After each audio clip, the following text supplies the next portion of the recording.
الله الرحمن الرحيم.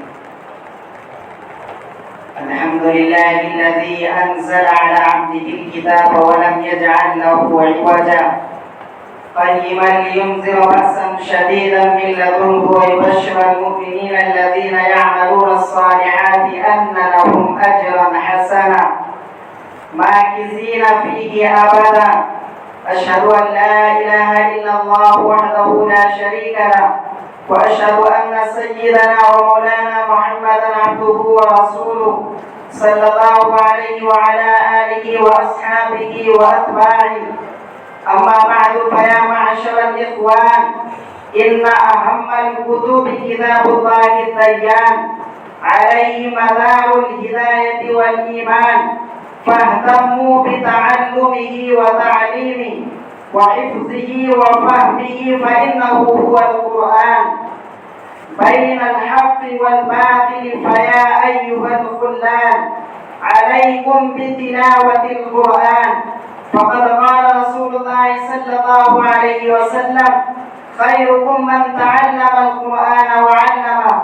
وقال عليه الصلاة والسلام: يقال لصاحب القرآن اقرأ وارتق ورتل كما كنت ترتل في الدنيا، فإن منزلك عند آخر آية تقرأها. وقال عليه الصلاة والسلام: من قرأ القرآن فاستظهره فأحل حلاله وحرم حراما أدخله الله الجنة وشفعه في 10 من أهل بيته كلهم قد وجبت لهم النار. أعوذ بالله من الشيطان الرجيم. لو أنزلنا هذا القرآن على جبل لرأيته خاشعا متصدعا من خشية الله.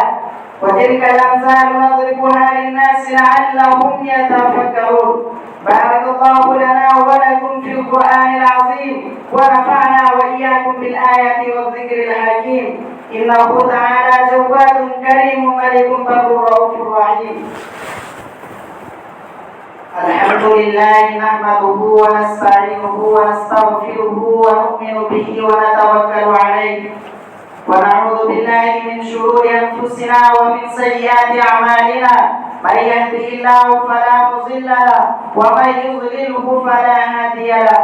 ونشهد أن لا إله إلا الله وحده لا شريك له، ونشهد أن سيدنا ومولانا محمدا عبده ورسوله الذي أرسل بالحق بشيرا ونذيرا. إن الله وملائكته يصلون على النبي، يا أيها الذين آمنوا صلوا عليه وسلموا تسليما. اللهم صل وسلم وبارك على سيدنا محمد وعلى آله وأصحابه وأتباعه وأزواجه وذرياته.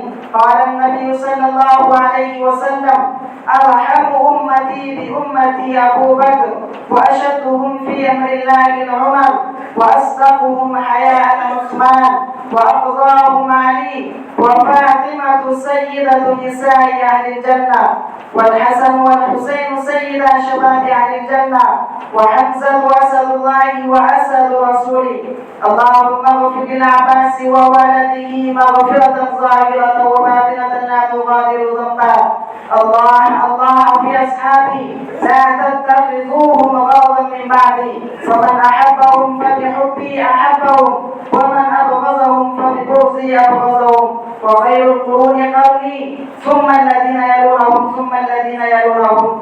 اللهم أعز الإسلام والمسلمين بالإمام العادل ذي القوة القاهرة والسلطة الظاهرة على الكفرة الباغية. واغفر اللهم لجميع المؤمنين والمؤمنات والمسلمين والمسلمات الأحياء منهم والأموات برحمتك يا أرحم الراحمين. والحمد لله رب العالمين. أعوذ بالله من الشيطان الرجيم. إن الله يأمر بالعدل والإحسان وإيتاء ذي القربى وينهى عن الفحشاء والمنكر والبغي يعظكم لعلكم تذكرون. اذكروا الله يذكركم وادعوه يستجب لكم. ولذكر الله تعالى أعلى وأولى وأعز وأجل وأتم وأهم وأكبر.